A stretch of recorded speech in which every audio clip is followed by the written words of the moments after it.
Halo teman-teman, selamat datang di YouTube channelnya Nana Doko. Dan selamat datang juga untuk teman-teman yang baru nonton video ini. Selamat datang di Nana Doko Toshi Kurasu atau belajar investasi di kelasnya Nana Doko. Jadi kali ini bakalan bahas investasi di Jepang. Pilih perusahaan sekuritas ini. Jadi kalian kalau misalkan mau investasi di Jepang, kalian cukup pilih dua perusahaan sekuritas ini, Rakuten Shoken atau SBI Shoken. Ada banyak yang tanya-tanya tentang perusahaan sekuritas di Jepang. Bisa nggak sih kalau di PB Shoken? Bisa nggak sih kalau buka singnisanya di Yujo? Bisa nggak sih buka singnisanya di Bank MUFG? Bisa dimanapun bisa, di yang tadi aku sebutin tadi itu bisa. Tapi yang paling rekomendasi sesuai pengalamannya Nana Doko itu hanya di Rakuten Shoken sama SBI Shoken. Nanti kita bisa bahas di slide-slide berikutnya. Kita bakalan lebih mendalami kenapa alasannya seperti itu. Oke, di video kali ini kalian akan dapat pelajaran. Satu, perusahaan sekuritas di Jepang ini ada apa aja. Yang kedua, apa perbedaan sekuritas konvensional dengan sekuritas online. Terus yang ketiga, mengapa sekuritas online lebih menguntungkan. Terus yang keempat, rekomendasi perusahaan sekuritas online di Jepang. Ini khusus untuk orang-orang yang tinggal di Jepang ya teman-teman. Sorry banget kalau misalnya kalian belum di Jepang, belum tinggal di Jepang, kalian belum bisa praktekin. Oke, perusahaan sekuritas di Jepang itu ada sekuritas konvensional sama sekuritas online. Di sini yang sebelah kiri sekuritas konvensional aku comot atau aku ambil. Ada dua, ambil sekitar 10. Ini contohnya ada Nomura Shoken, ada Daiwa Shoken, SMBC Nikko Shoken, ada macam-macam di sini. Tapi yang sering kalian dengar mungkin lebih ke yang sekuritas online kayak Rakuten Shoken, SBI Shoken, Manex Shoken, Line Shoken, PB Shoken, ada macam-macam. Nah, itu contoh-contoh perusahaan sekuritas di Jepang. Apa perbedaan sekuritas konvensional dengan sekuritas online? Ini ada beberapa aspek yang dibandingkan, ada layanannya, biaya transaksinya, kemudian aksesnya. Nah, di sekuritas konvensional itu layanannya tatap muka dan langsung konsultasi secara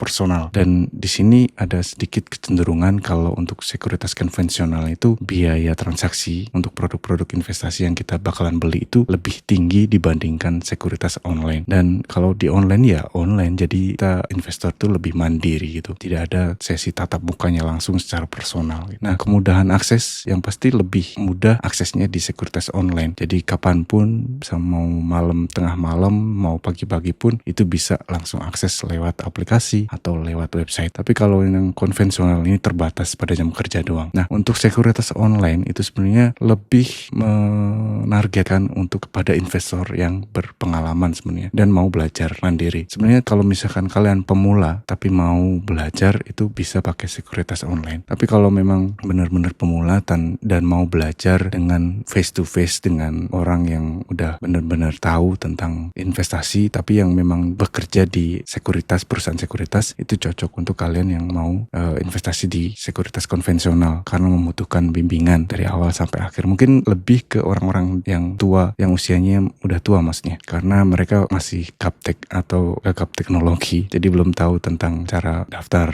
akun sekuritas online, belum tahu cara belinya seperti apa, kayak gitu. Makanya mereka datang langsung ke Madoguchi untuk tatap muka dan konsultasi gitu ya. Nah, ini contohnya kalau misalkan sekuritas konvensional tadi udah dibahas, ada Nomura Shoken, Daiwa Shoken, dan lain-lain. Kalau sekuritas online ada Rakuten Shoken, SBI Shoken, Manex Shoken, dan lain-lain. Nah, ini sekuritas konvensional itu adalah cenderung menawarkan layanan konsultasi investasi secara personal. Cocok untuk investor yang menginginkan bimbingan langsung. Tadi aku bilang mungkin untuk orang-orang yang udah usianya lebih tua gitu ya. Nah, yang kedua, sekuritas online lebih cocok bagi investor yang ingin mengelola investasi secara mandiri dengan biaya lebih hemat karena biaya transaksinya lebih hemat. Apalagi yang sangat menguntungkan itu adalah bisa 24 jam dalam 7 hari akses langsung lewat website gitu ya. Ngecek gitu kan bisa langsung dari website kapanpun. Oke, mengapa sekuritas online lebih menguntungkan? Ini ada 7. Biaya transaksinya lebih rendah, kemudian akses 24 jam 7 hari melalui aplikasi atau website, kemudian tersedia alat analisis yang informatif dan edukatif. Nah, yang keempat, modal awal yang lebih rendah atau tanpa minimum. Kalau di Jepang sih nggak ada minimal deposit, itu nggak ada. Kalau kalian mau buka akun sekuritas, langsung aja buka dan itu gratis tanpa harus ada minimal deposit. Yang kelima, bebas dari tekanan penjualan oleh konsultan. Karena kalau misalkan kita nih langsung datang ke Madoguchi-nya perusahaan sekuritas, pasti bakalan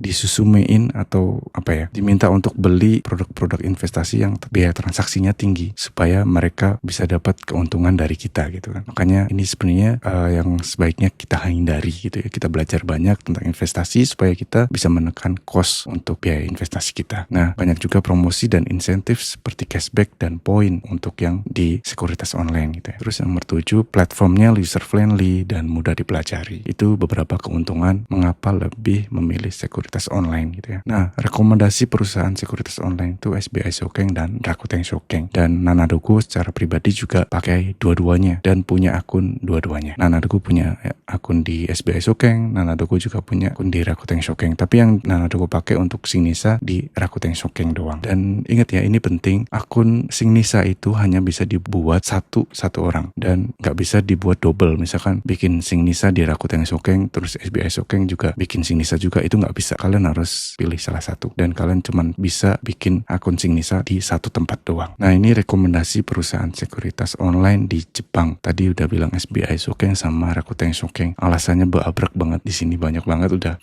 Nanadoku matomein. Kalau Nanadoku sendiri sih karena lebih gampang pelajari sendiri. Terus juga di Rakuten Shokeng itu ada portal yang untuk kita belajar investasi lebih dalam. Bahkan kita bisa pinjam buku secara online dari Rakuten Shokeng langsung di download dan kita bisa baca bukunya. Tapi sayangnya harus semuanya pakai bahasa Jepang. Dan teman-teman kalau misalkan mau investasi di Jepang, Nanadoku saranin juga untuk belajar bahasa Jepang lebih giat lagi karena kita bakalan banyak dipapar dengan bahasa-bahasa investasi, bahasa-bahasa baru yang kalian juga harus banyak ngerti gitu. Itu kalian bisa baca di sini. Kemudahannya lebih mudah di Rakuten Shokeng sih menurutku karena interface-nya lebih gampang dimengerti daripada SBI Shokeng. Nah, kalian bisa lihat nanti kalau misalkan Nanadoku ada kesempatan bakalan kasih lihat langsung websitenya SBI Shokeng seperti apa, terus websitenya Rakuten Shokeng seperti apa. Oke, gitu ya teman-teman. Ingin buka akun sekuritas di Jepang sekarang juga kalian bisa follow dan DM Instagramnya Nanadoku. Nah, sebelumnya juga di channel YouTube ini Nanadoku udah pernah bikin tutorial cara buka akun sekuritas di Rakuten Shokeng. Kalian harus dan wajib nonton video itu dan jangan lupa untuk subscribe juga channel ini. Bagikan ke teman-teman kalian yang tinggal di Jepang yang punya kyomi atau punya interest untuk belajar investasi, dan siapa tahu teman-teman kalian sangat menginginkan informasi kalian itu. Dan semoga Nanadoku juga bisa sharing informasi-informasi yang bermanfaat untuk teman-teman semuanya. Sampai jumpa di Benkyokai berikutnya dan bye-bye.